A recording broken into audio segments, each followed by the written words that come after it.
Idris. I call Kanwaljit Singh Bakshi. Thank you, Mr. Chair, for giving me the opportunity to speak in this debate for justice sector. Mr. Chair, first of all, I would like to acknowledge the ministers of this sector, Honorable Amy Adams and Honorable Judith Collins, for their leadership and the work they have been doing in this sector. I would also like to acknowledge Jackie Deans, the chair of JNE, who is doing a fantastic job in that select committee.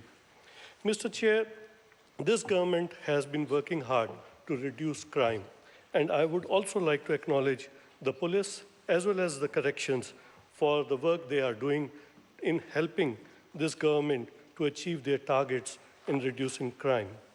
Mr. Chair, government has been taking steps to prevent crime from happening, supporting the vulnerables in our society and preventing them from being victimized.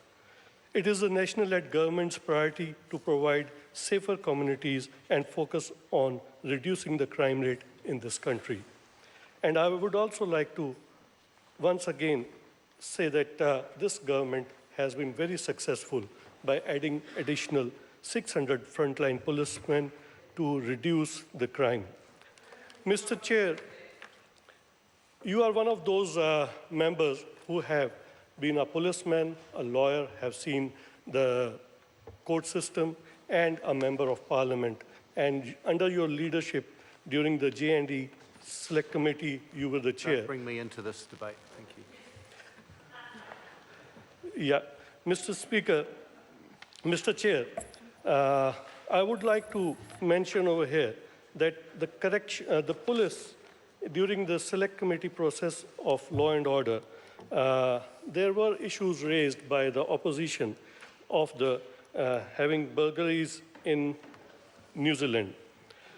Mr. Speaker, Mr. Chair, a wide range of crimes are dealt by the police from time to time, and when police call in for an offense like a burglary, where the offender is still present, the response is immediate. Sometimes there are priorities for the police to go and handle other cases such as homicide or serious violence cases which take priority over the crimes like burglaries.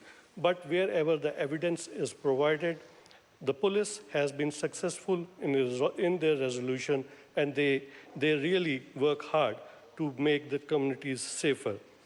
Mr. Speaker, Mr. Chair, I would also like to touch upon a very important area which this government has been focusing on is corrections.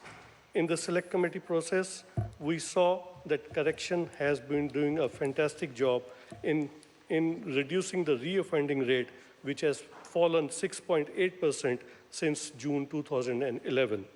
This means 1,250 less offenders returning to the corrections management.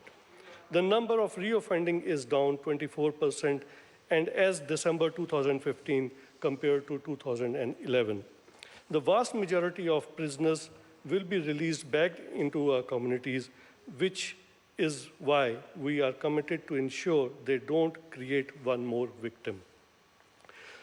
Through our commitment to the prisoners' education, mental health support, training, addiction treatment, and working prisons are making a lot of progress.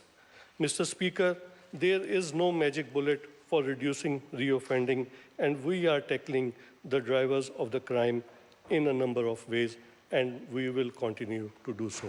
Thank you, Mr. Chair. I call the Honourable